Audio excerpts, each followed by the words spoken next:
hedduu kan si jaaladha. Maqaa keetillee waan hedduu waa'ee asirra kaasuu hin feeneef hin qaba. Garuu hedduu kan si jaaladha. Hedduu viidiyoo kana kan laaltu yoo taate obboleessi yoo jaan yeroo rakkoo si cinaa dhaabbatu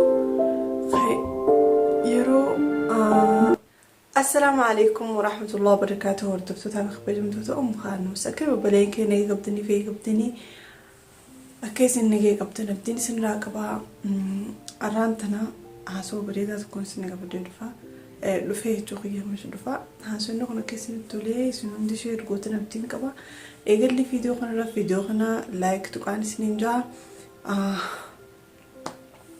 نمو بخي هذا برو إيجر لي يوتيوب خيارتي ونين أن يوتيوب يا مخانوت قناة شوية قافان دريس يقولوا ونين كجاري سبسكرايبرز ناوي كجارتي هدو نمني جالتي هدو لالمي فيديو فوتو سكرتن خنا فيديو واي أمتي الراسي واي هذا الرأي تيانسي ديبسي واي أبرة ساسي تنجرا سدفا واي obboleetti raayis haaseetiin jira.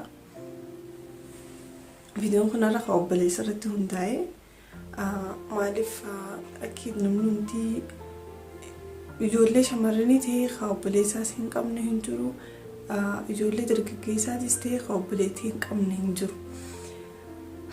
Garuu an akka mudannoo mataa kiyyaatti waan obboleessi ta'ee obboleessi hanqamte akka mi'aawa obboleessi hanqamte akka nama fardiidhaan ibsu deema anatti akka mataa kiyyaatti namni hundi akka akkas ta'e abdiin sirraa qabu.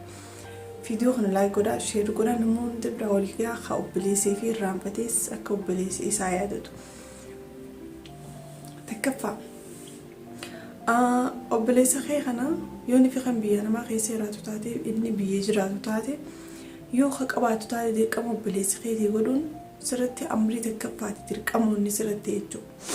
Akka haadhaa fi abbaa keetii yaaddee gootutti obboleessi keetii godhuun dirqama keetii. La'innu maaliif obboleessi yoonii fi akkumaan viidiyoo kiyyaa obboleettii keessa jetti obboleettiin yoonii fi haatiin jiraanne bakka haadhaa sii buutu obboleettiin jee. Garuutu obboleessinis yoonii fi abbaan kee hin jiraanne rabbi abbaa keenyaaf haadhatan yoon dabrii nuuf haadha dheeressu ka bakka abbaa sii bu'u obboleessi keetii. Saniifuu obboleessoonni jaamaa fardiidha. Ani amma akka mataa keetti obboleen dhiiraa lamaan qaba obboleen dhalaas lamaan qaba anaa wajji shanuma jechuudha. Ummaanti hedduu dhaltillee garuu rabbi rahmataa godhuu fi obboleen kee irra guddaan yaani shafaa ta'an kaanis ni du'an eeguma gurguddatan miti shanuma qofaatu hafe anuma wajji shanii jechuudha. Obboleen dhiiraa lamaan qaba. Lamaan san keessaa kanii seenaa isaa beeku tokko obboleessi qabaachuu wooma jiraati garuu obboleessi tokko ni jira kan waliis hin taane kanii fi walii gammachuu osoo hin taane haha sirra guddaa ta'ee si lolee si ajajee si ammaruu fedhu nuti shamarran hedduu dhiira obboleessaaf hin ajajamnu tokko sani tokko immoo kan naaf inni akka waan nama hiriyaadhaa jechuudha. Kan manarra guddaa naaf inni waan akka hiriyaa naaf inni akka waan abbaa kiyyaa innis akka waan obboleetii naaf inni hiriyaa takka nalaalee na kabaju tokkoon qaba. Tokkicha san irraa illee hedduun irraa fagaadhee jira. Kamataa kiyyaatti hedduun irraa fagaadhee jira. Ammata meeqa amma achi keessattuun turree jirraan qawwaliin arginu.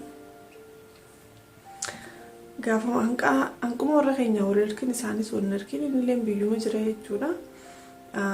Biyyuma jira rabbi umrii naaf haadha dheeressu. Viidiyoo kana kan laaltuu taate hedduu takkaan si jaaladha. Obboleeyyi kee hunda hedduu takkaan jaaladha. Garuu viidiyoo kana siif jecha ammaree hedduu takkaan si jaaladha. Maqaa keetillee waan hedduu waa'ee asirra kaasuu hin feeneef hin qaba. Garuu hedduu takkaan si jaaladha.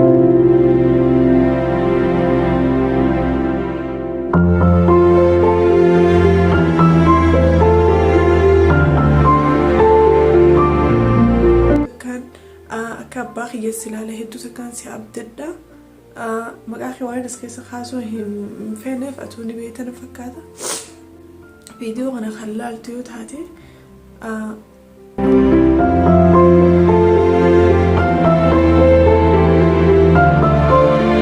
obboleessi yoo jaan kan yeroo rakkoo si cinaa dhaabbatu yeroo ati waan fedhe daleeyde hamtu ta'e qofa laalle toltu ta'etis laalu kan yeroo ati rakkattees rakkina keessa siif beeku kan yeroo ati isaaf homaa godhuu hin dandeenye homaa naa godhuu hin dandeessu obboleettii teessuun jee jireenya kan kee akka waan bareeda jiraachuu jirtu silaalee sitti haaduu qofa osoo hin taane kasiif beeku jechuudha.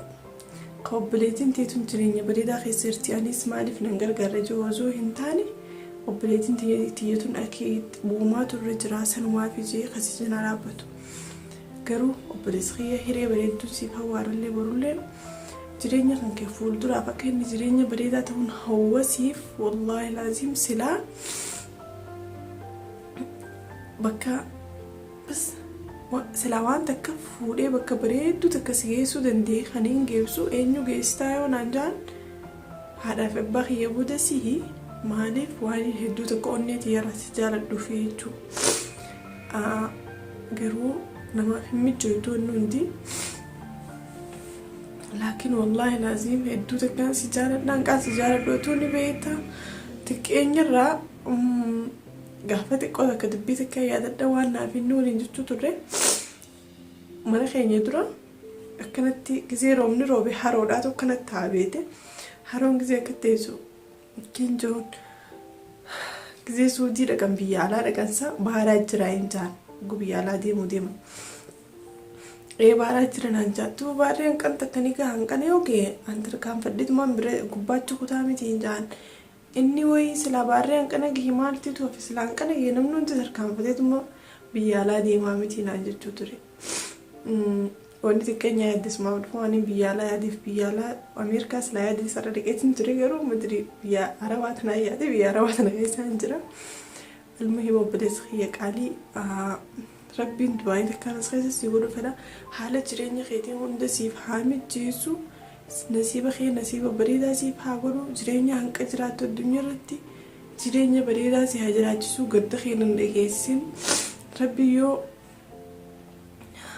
amma daqiiqaa 5 dura barreeffama sii barreesseetiin jira fidoo kana gizee ilaalte yaadadhu daqiiqaa 5 duraan barreeffama sii barreessee jira halkan irraa sa'a 5 fi daqiiqaa 20tti barreeffama sii barreesseetiin fixee sanboota akkanumatti barreeffamaan barreesseef sagaleen hin dubbisne booyaatiin dubbisee jechuudha. Booyaatiin barreeffama barreesseef sagaleen ergaaf jeemmas booyaa sagaleen erguuf jeetiin dhiise. Akkasii ka'ee fiidiyoo kana maree jechuudha. Fiidiyoon kun obboleessa kiyyaaf wanni daawwachuu jiru hundi keessan rabbiin ni danda'a obboleessa kiyyaa kana isiniif haa kennu obboleessaniin aan qabu kun wallaahi kaniin gammachuu tiyya gammachuu hundaa hawwuu fi addunyaa tanarra hanqa jiraatu silaa jireenya bareedaa akka isaa qooduun fedha wallaahi yoo taate jireenya kiyya yoo ana jireenya bareedaa keessa kana geessu taate silaan katawatu taate niin dabarsaaf jechuudha jireenya kiyya san maaliif waan hedduu jaaladhuu fi waan hedduu onneetii keessa na jiruu fi waan inni yeroo guyyaa takka kan inni fi isa hin yaadne ciisee irra fu'u jechuudha. Namni obboleessa kiyyaa kanatti obboleessa kiyyaa kana jaalatu qabu nuti obboleessa hedduu qabna garuu keessaa jaalannu qaceellu tokkuma barreeffama komentii yaada keessa naqaan isin jaalladhu takka isin jaalladha. Garuu obboleessa kiyyaa kana hedduu takkaan jaalladha wallaahi yaa hordoftoota kiyyaa hedduu takkaan jaalladha. Kaanus roba jira halkan irraa sa'a 5 beeka. Akkasii obboleessa kiyya qaalii akka hiriyaa kiyyaa obboleessa akka hiriyaa namaa ta'uu kayooti rakkattee si cinaa dhaabbatu kayooti waa balleesstes badii tanteessan qofa laalee siin lolu osoo hin taane humaa rakkoon qabu wanni kun baga mudatee rabbii godhee jee sirraa fudhatu obboleessa jechuun kana obboleessa jechuun kayooti waa balleessite dhufee siin lolee si arrabsee wanta si godhu osoo hin taane kawanni kun rabbumaa sirraa taasisee taate ganumaaf if eeggadhuu siin jiru jechuudha. obboleessa akkasiitiin qabaan alhamdulillah rabbil alamin tokkicha kana rabbiin umrii naaf haa dheeressu jedha du'aa itti naa godha. Isinleen obboleessa kanaa qabaattan koomii jedhee yaada barreessaa anilleen rabbiin umrii isiniif haa dheeressu jeetiin du'aa itti godha. Obboleessa kiyya ammallee haasawin na keessa hiree bareedduun siif hawwa jireenya bareedaan siif hawwa tanumaan siin jedha. obboleessi akka keetii kan jiru sunitti hin fakkaatu tokko ni takkata malee obboleessa namni hundi ni qaba garuu kan inni akka hin qabu kun ni takkata. Maaliif wallaahi laazim hogguuta akka hamtuu isarraa takkaa dhagee hin beeku hanqa wajjii jiraannes hanqa adda baanii jiraannes yoo lolli daqiiqa 5tti lolee isaa san irraanfadha. Saniifuu siin jaaladha siin ja'a fiidiyoo kun siifi fiidiyoo kunis qofaaf malee akkiid obboleessa keessa warri qabdan asumaa'iin akka obboleessa keessan san haalaan jabeeffattanii obboleessi qaaliidha. Obboleessi lama hin dhalatu. Saniifuu lama si dhalatus akka hedduu jaalattu san siif hin dhalatu. Obboleessi keenya hunda nama jaalanna. Isaan hunda obboleeyyan kee afranuu ni jaaladha. Isaallee akkasuma na jaalatan jireenya bareedaa akkasuma wajji jiraachuu jirra wal quba qabna waa hundatti. Garuu kanneen fi hedduu jaaladhu. Hedduu jireenya bareedaa hawwuuf isa kanaa jechuun kanneen viidiyoo isaa achi maru jiru kana. Saniifuu hedduu sakkaan si jaaladha. Hedduu sakkaan fuulduraaf illee jireenya kee bareedaa siif hawwa. Hedduu sakkaan akka ati jireenya bareedaa jiraattu wallaahi akkana laalee itti arka. Akkiid inshaa Allah akka ati jireenya bareedaa jiraachuu teessu akkanatti laalee arka. Halkan viidiyoo isinii maruu eegaan disitureetiin jira. Qorfaa hayya kana keessa taa'e. Arraan tan ammoo wallah obboleessi kiyya deeqa shan dura dubbiseen dhufee viidiyoo kun isinii maree dhiifama naa godhaa obboleessi kiyyaa fi viidiyoon kun jiruu addunyaa tana irratti waan nama mudataa hin beekan yoo wal arkuu baannees hanqamte akka jaalattaa namni keenya kun hedduu hanqaa wal jaalatu telefoonaa fi kana waliif hin ibsu garuu viidiyoo kanatti hanqaan as jaaladhu si ibseetiin jira.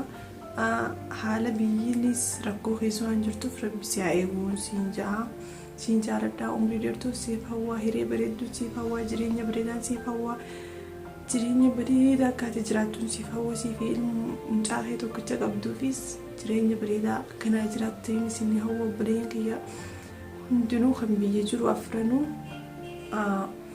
obboleeyyan kiyya kan musliimaallee isin jireenya bareedaan isiniif hawwaa. Viidiyoo kana sheer godhaa nama obboleessi irraanfatee obboleessii fi haa yaadatu. Obboleessi jechuun cinaa qaama keetii saniiti jabeeffadhaa isin hundinuu. Isinillee warri dargaggeessaa akka obboleessa kiyya na jabeessee akkaan toltuu isaa haasa'u na godhe kanatti isinillee obboleettii teessan shamarranii nurra xiqqoodhaa takka nurra wanniidha qaalii keenyaa guutettanii tumuu osoo hin taane akka isin hawwutee isin jaalattee kaanan obboleessa kiyya kana jaaladhutti isin jaalattee toltuu teessan bakka deemtu du'aa isin guute tolchi teessan haasa'utu godhaa jeetiin isin dhaammadha. Hamma viidiyoo biraatti walitti eegnu viidiyoo kana laayik godhaa chaanala Ummu Khamis subscribe share godhuu hin dagatinaa. Viidiyoo kanarraa akkami jettan yaada keessan akkuma jiran isiniin eega. Viidiyoo biraatti walitti eegnu. Assalaamu alaikum wa rahmatullahi wa barakaatuh.